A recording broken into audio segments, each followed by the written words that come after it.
Hello everyone, how are you all. So अब हम लोग आ चुके हैं। अब तक आपने देखा कि हम ट्रिग्नोमेट्री के लेक्चर्स कर रहे थे, क्लास 10th की मैथमेटिक्स के वीडियोस को अपलोड कर रहे थे। पर अब हम लोग केमिस्ट्री और फिजिक्स दोनों के वीडियोस अपलोड करेंगे। ओके। सो जैसे आप लोग मैथ्स पढ़ते आ रहे थे, उसी तरह से आप लोगों को साइंस भी अब पढ़ने को मिलेगा हमारे चैनल पे। ओके। तो धीरे धीरे हम लोग कंप्लीट पैकेज कर देंगे क्लास 10th का, मैथ साइंस। ओके। सो चलिए स्टार्ट करते हैं first chapter. The very first chapter is chemical reactions and equation. Okay. So in this video we are going to deal with introduction to this chapter. What are the various terms related to this chapter? Okay.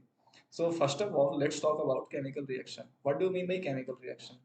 Chemical reaction क्या होती है? नाम देख के ऐसा लग रहा है कि केमिकल रिएक्शन कुछ ऐसी चीज है इसमें कुछ रिएक्शन वगैरह होने वाले हैं, दो से अधिक का, दो या दो केमिकल्स के बीच में। जी हाँ, आपने बिल्कुल सही सोचा।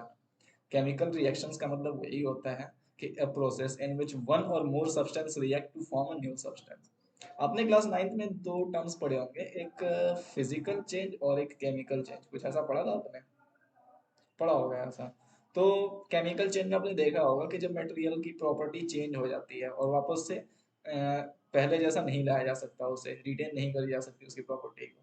तो सेम वही केमिकल रिएक्शन में हो रहा होता है, a process in which one or more substance react to form a new substance.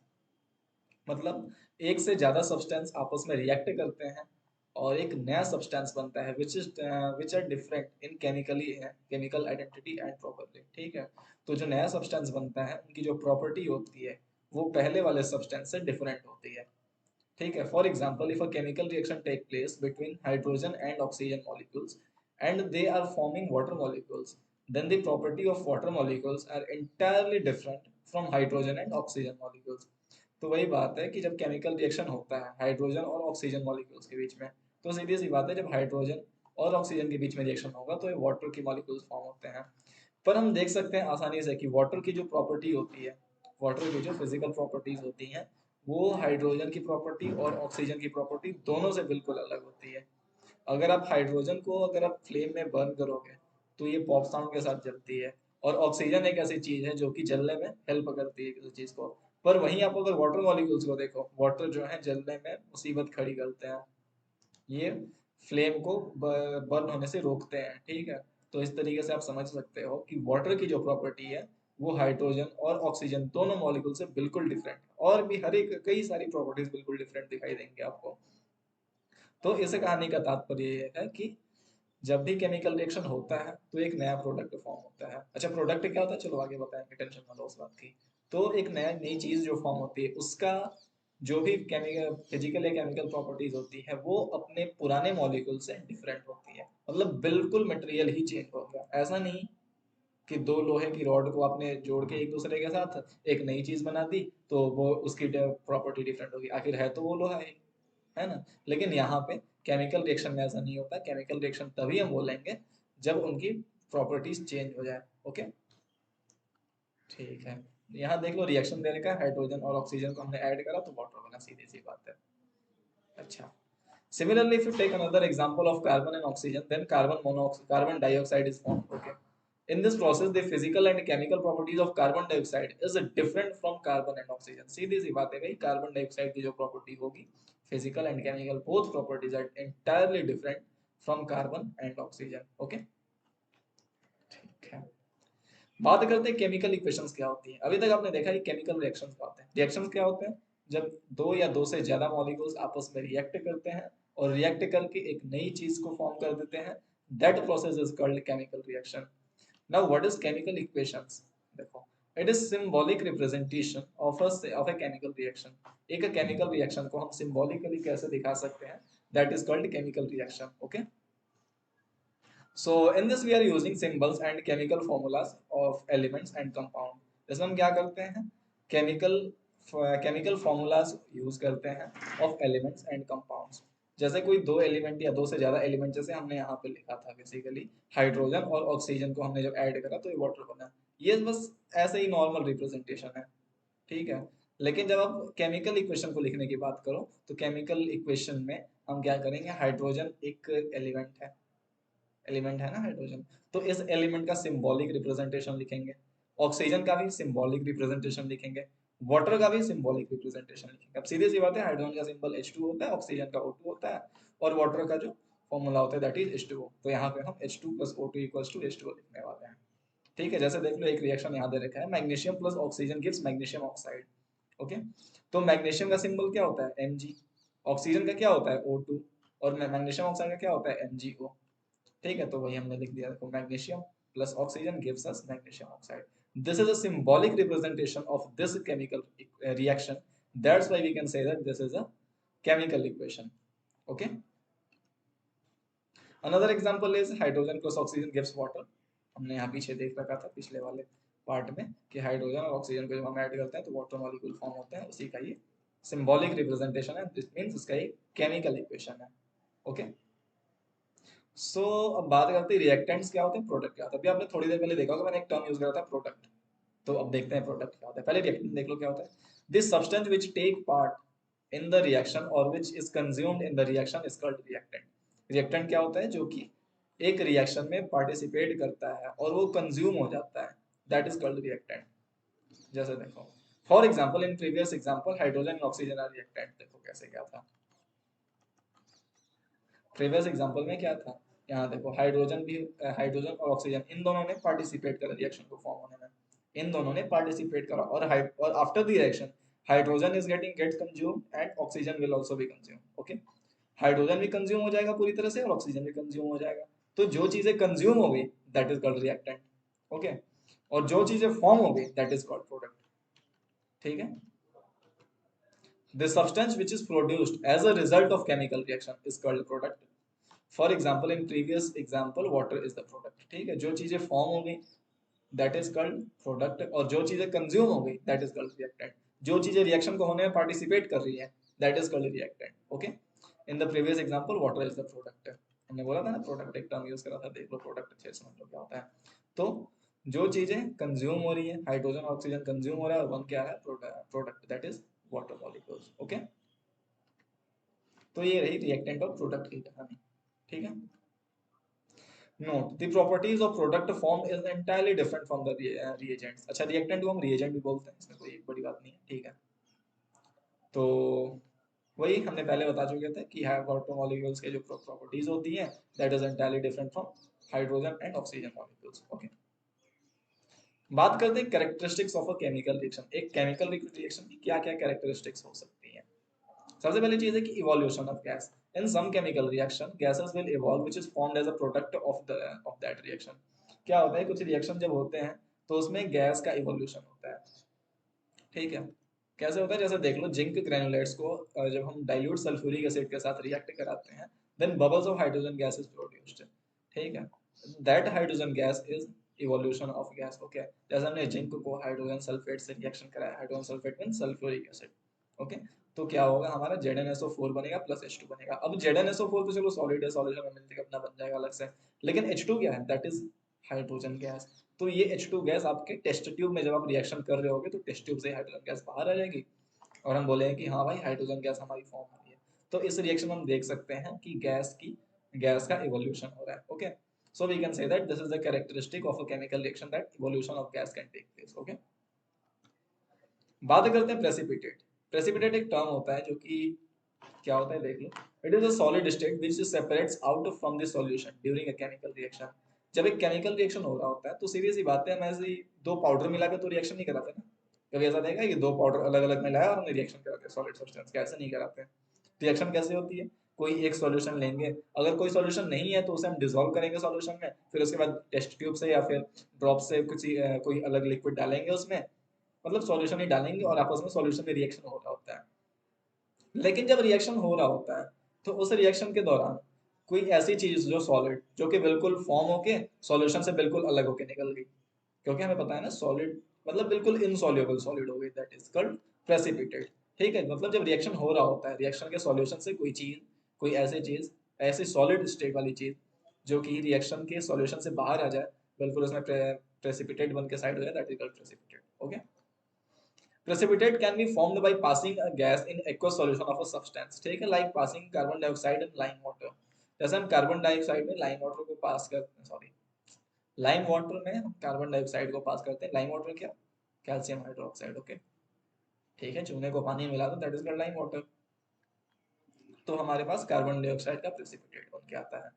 ठीक है, दैट वाज हम ऐसा बोलते हैं कि जब का चूने का जो पानी होता है, चूने वाला जो पानी होता है, उसमें अगर हम कार्बन डाइऑक्साइड मिलाते हैं तो वो मिल्की कलर हो जाता है, होता है ना ऐसा। That is due to formation of precipitate, and that precipitate is calcium carbonate. Okay, आगे देख लेंगे उस चीज को, टेंशन ना लो। जैसा अगर आपने देखा होगा कि कई बार घरों में अगर सस्ती पुताई करनी होती है तो हम चूने वगैरह को क्या लेते हैं मार्केट से, एक चूने का क्या बोलते हैं, पत्थर सा लेके आते हैं और उसे हम पानी में डिजोल्व करके आराम से अपने दीवारों पे लगा देते हैं, अगर सस्ती पुताई करनी होती है तो उस केस में भी वो अच्छी खासी लाइट दे देता है। ऐसा क्यों होता है? क्योंकि कैल्शियम हाइड्रोक्साइड पहले होता है, ठीक है, और उसमें कार्बन डाइऑक्साइड जो इन्वायरमेंट है हमारा, इन्वायरमेंट के कार्बन डाइऑक्साइड से रिएक्ट करता है और बाद में हमें क्या बनाता है, CaCO3 बनाता है, कैल्शियम कार्बोनेट। कैल्शियम कार्बोनेट बिल्कुल मार्बल जैसा चमकने लगता है, तो इसलिए ऐसा हो रहा होता है, और that calcium carbonate is precipitate here. Okay, चलो बात करते हैं formation of precipitate. When a reaction is taking place then precipitate can also be form. ठीक है, अभी हमने यहाँ पे प्रेसिपिटेट टर्म यूज होने वाला था, इसलिए हमने यहाँ पे प्रेसिपिटेट को डिस्कस कर लिया पहले। तो आई होप अब आप प्रेसिपिटेट से अच्छी तरीके से अवगत हो चुके हो। तो समझ लो प्रेसिपिटेट फॉर्म हो सकती है, सीधी सी बात है, रिएक्शन हो रहा है तो कुछ रिएक्शन में गैस निकल सकती है, कुछ रिएक्शन प्रेसिपिटेट फॉर्म हो सकते हैं, कुछ रिएक्शन में दोनों ही काम हो सकते हैं। ठीक है, when sulphuric acid and barium chloride react then white precipitate of barium sulphate is form. देख लो, सल्फ्यूरिक एसिड है H2SO4, बेरियम क्लोराइड BaCl2, इन दोनों को हमने रिएक्ट कराया, that is BaSO4, that is barium sulphate, ये प्रेसिपिटेट के फॉर्म में बन जाता है और HCl हमारा बन जाता है। ठीक है, HCl हमारे सॉल्यूशन में ही रह जाता है, BaSO4 that is barium sulphate, ये हमारा प्रेसिपिटेट को हम PPT से डिनोट करते हैं शॉर्टकट में, PPT बन के सॉल्यूशन से बाहर निकल आता है। ठीक है, तो अब तक क्या क्या कैरेक्टरिस्टिक्स हुई रिएक्शन की? एक तो हुआ कि रिएक्शन होने के दौरान गैस इवॉल्व हो सकती है। दूसरा क्या हुआ, रिएक्शन जब हो रही होती है तो प्रेसिपिटेट फॉर्म हो सकता है। प्रेसिपिटेट क्या है? प्रेसिपिटेट एक ऐसी सॉलिड सब्सटेंस होती है जो कि रिएक्शन जब हो रहा होता है सॉल्यूशन में तो उससे सेपरेट होकर बाहर आ जाती है। ठीक है, third characteristic is change in colour. सीधी सी बात है भाई, रिएक्शन देखे होगे आपने, टीवी में देखा होगा, कहीं पे भी देख रखा होगा, जब भी रिएक्शन हो रहा था तो कलर चेंज होता है। आपने अपने लैब में भी कई बार कर रखे होंगे, तो कलर चेंज तो बिल्कुल आपने जनरली देखा ही होगा, बिल्कुल। ठीक है, when a reaction take place then colour of solution can change. ठीक है, जैसे हमने कॉपर सल्फेट जो होता है वो क्या होता है, ब्लू कलर का होता है। इसमें अगर हम आयरन के कुछ पार्टिकल्स को डाल दें तो आयरन सल्फेट बन जाता है, सॉरी इट्स थोड़ा मिस्टेक है, ये आयरन सल्फेट ग्रीन कलर का हो जाता है। ठीक है, तो ये ब्लू से ग्रीन हो जाता है। ठीक है, ब्लू विट्रियोल होता है और एक ग्रीन विट्रियोल होता है, कलर चेंज हो जाता है। ठीक है, एंड कॉपर बन जाता है। ठीक है, next part is change in temperature. ठीक है, क्या होता है कि कलर चेंज हो सकता है, प्रेसिपिटेट फॉर्म हो सकता है, उसका टेम्परेचर भी तो चेंज आ सकता है, सीधी सी बात है। After completion of reaction the temperature of solution can change. जैसा आपने देखा होगा, मैंने थोड़ी देर पहले एग्जांपल लिया था कि चूना जब लाते हैं और पानी में डाल देते हैं, तो जब आपने देखा होगा जब चूने को पानी में डालते हैं, चूना जो आप मार्केट से खरीद के लाते हो दैट इज कैल्शियम ऑक्साइड, और जब आप उसे पानी में मिलाते हो तो क्या होता है, बिल्कुल जो जिस बकेट में जिस चीज में भी आप मिला रहे हो बिल्कुल पानी उबलने लगता है, बिल्कुल गर्म होके पूरा टेम्परेचर हाई हो जाता है उसका। तो वहां पे टेम्परेचर चेंज हो रहा होता है। ठीक है, दैट इज एक्सोथर्मिक रिएक्शन। चलो देख लेते हैं क्या है exothermic reaction. Exothermic reaction is a reaction in which heat is release along with the formation of product। ठीक है, जैसे देखो अभी हमने एग्जांपल दिया कैल्शियम ऑक्साइड, आप जो मार्केट से चूना खरीद के लाते हो दैट इज कैल्शियम ऑक्साइड, और जो आप पानी घर पे रखते हो दैट इज H2O। अगर आपने कैल्शियम ऑक्साइड को वाटर से मिलाया तो कैल्शियम हाइड्रोक्साइड बन जाता है आपका, that is lime water. Okay, और फिर क्या होती है, बहुत हाई मात्रा में हीट इवॉल्व होती है, बहुत ही हाई मात्रा में। ठीक है, तो इस तरीके से हम बोल सकते हैं कि जब रिएक्शन हो रही होती है हमारी तो या हीट रिलीज हो सकती है। ठीक है, इवॉल्व उसी तरह heat can also consume. Okay, कई बार क्या होता है कि रिएक्शन का ठंडा भी हो जाता है। Endothermic reaction, this type of reaction energy is absorbed. जैसे कैल्शियम कार्बोनेट है, इसको अगर हम हीट दे दें, मतलब टेम्परेचर हाई करे इसका, तब जाके ये कैल्शियम ऑक्साइड और कार्बन डाइऑक्साइड में टूट जाता है, ब्रेक हो जाता है। ठीक है, तो इस प्रोसेस में हमें हीट देनी पड़ रही है, तो जिस रिएक्शन में हमें हीट सप्लाई करनी पड़े that is called endothermic reaction. जिस रिएक्शन में हीट हमें एज अ प्रोडक्ट मिल रहा है that reaction is called exothermic reaction. ठीक है, आई बात समझ में? ओके, चलो बात करते हैं बर्निंग ऑफ मैग्नीशियम रिबन की। ये एक आपकी बुक में एग्जाम एक्टिविटी दे रखी है, ठीक है, कि आप क्या करो कि एक मैग्नीशियम रिबन को ले लो, उसको जलाओ, फिर उसके बाद क्या क्या चीजें होती हैं। देखो, this activity needs to teacher assistance, it would be better if you students wear eye protection, क्योंकि मैग्नीशियम जब बर्न हो रहा होता है ना, तो बिल्कुल हाई फ्लैश वाली लाइट निकल रही होती है इसकी बर्निंग से। तो आपको कहा जाता है कि आप गॉगल्स वगैरह लगा दो ताकि आपकी आंखों में कोई इफेक्ट ना है। Clean a magnesium ribbon about 2 centimetre long by rubbing it with sand paper. आप एक मैग्नीशियम रिबन ले लो, उसे सैंड पेपर से रब कर दो, ठीक है। Hold it with a pair of tongs, इस टोंग की हेल्प से आप उसे होल्ड कर लो। Burn it using a split lamp or burner and collect the ash so formed in a watch glass, as shown in figure. Burn the magnesium ribbon, keeping it as far as possible from your eyes. What do you observe? तो देखो क्या होता है basically, ठीक है, हमने ये करा, सैंड पेपर से क्लीन करा, ये करा, मैग्नीशियम रिबन बर्निंग स्टार्ट हो गई, ठीक है। But it is not burning now, it start burning in white dazzling flame. ये व्हाइट डैजलिंग फ्लेम बिल्कुल चमकीला व्हाइट कलर का, बिल्कुल फ्लैश टाइप का, बिल्कुल वो होता है, फ्लेम होता है आपका, ठीक है। तो इससे आपकी आईज को थोड़ा नुकसान पहुंच सकता है, इसलिए हमें ग्लासेस वगैरह लगा लेनी चाहिए, ठीक है। And now to collect the magnesium oxide powder, hold it over a watch glass. अब जो ऐश मिला इसका, that is magnesium oxide powder, ठीक है, उसे आप एक क्या करो, वॉच ग्लास में कलेक्ट कर लो, ठीक है। You must have observed that magnesium ribbon burns with a dazzling white flame and changes into a white powder, ठीक है। This powder is magnesium oxide, it is formed due to reaction between magnesium oxygen present in there। Basically हमारे पास magnesium था, हमने oxygen की presence में उसे burn करा, क्योंकि आप एक बात बहुत पहले से अच्छे तरीके से जानते होंगे कि कोई भी बर्निंग तभी हो सकती है जब एनवायरनमेंट में ऑक्सीजन प्रेजेंट हो। अगर ऑक्सीजन नहीं होगा तो बर्निंग नहीं होगी, सीधी सी बात है। तो सीधी इसका मतलब ये हुआ कि बर्निंग से तो कोई रिएक्शन नहीं हो रहा है, रिएक्शन हो रहा है ऑक्सीजन से बेसिकली। तो magnesium plus oxygen gives us magnesium oxide. जो आपने ऐश कलेक्ट करा, जो राख बचा उसका, that is called magnesium oxide, okay. अच्छा, तो ये एक्टिविटी थी आपकी। अब एक बड़ा ही अच्छा क्वेश्चन जनरेट होता है कि मैग्नीशियम रिबन को क्लीन क्यों करते हैं सैंड पेपर से। सोचो जरा एक बार, बहुत ही अच्छा क्वेश्चन है कि आखिर क्लीन क्यों करते हैं सैंड पेपर से, डायरेक्ट भी तो चला सकते थे, क्या प्रॉब्लम थी डायरेक्ट चलाने में। तो इसका आंसर आता है कि मैग्नीशियम रिबन जब आप नॉर्मली रखते हो उसे, तो ऑक्सीजन से रिएक्ट कर लेता है, नॉर्मली ही ऑक्सीजन से रिएक्ट कर लेता है। और एंड मैग्नीशियम जब ऑक्सीजन से रिएक्ट करेगा तो मैग्नीशियम ऑक्साइड बना देता है, protective oxide layer. Protective oxide layer क्या होती है बेसिकली, मैग्नीशियम ऑक्साइड, मैग्नीशियम के ऊपर एक मैग्नीशियम ऑक्साइड की पतली सी लेयर जम जाती है, ठीक है। तो मैग्नीशियम ऑक्साइड की जब लेयर जमती है, तो उससे क्या होता है कि वो अंदर के पार्ट को रिएक्ट होने से बचाती है। तो जैसे आप जब आप बंद करोगे ना, तो मैग्नीशियम से तो कांटेक्ट हुआ ही नहीं डायरेक्ट ऑक्सीजन का, है कि नहीं। पहले मैग्नीशियम थी पर उसके ऊपर मैग्नीशियम की लेयर जम गई अच्छे से। अब लेयर होने की वजह से क्या हुआ कि डायरेक्ट मैग्नीशियम का कांटेक्ट हो ही नहीं पाया मैग्नीशियम से। मैग्नीशियम का कांटेक्ट हो रहा है मैग्नीशियम ऑक्साइड की लेयर से, और मैग्नीशियम ऑक्साइड का कांटेक्ट हो रहा है मैग्नीशियम से। तो मैग्नीशियम का तो डायरेक्ट कांटेक्ट, सॉरी, ऑक्सीजन का तो डायरेक्ट कांटेक्ट हुआ ही नहीं मैग्नीशियम से। तो इस केस में बर्निंग बहुत मुश्किल से हो पाएगी या हो भी नहीं पाएगी। तो इसलिए हम क्या करते हैं, इसे सैंड पेपर से रब कर देते हैं। सैंड पेपर से रब करने से क्या होता है बेसिकली, मैग्नीशियम ऑक्साइड की जो लेयर होती है ना हमारी, वो लेयर हट जाती है। और लेयर हट जाने के बाद हमारे पास प्योर मैग्नीशियम का रिबन बच जाता है, और फिर ऑक्सीजन से आसानी से रिएक्ट करके बिल्कुल फ्लेम के साथ जल जाती है, ठीक है। क्या आपको इतनी बात समझ में आई है? तो एक बार चलो रिवाइज कर लेते हैं क्विकली, ठीक है, हमने क्या क्या पढ़ा अभी तक।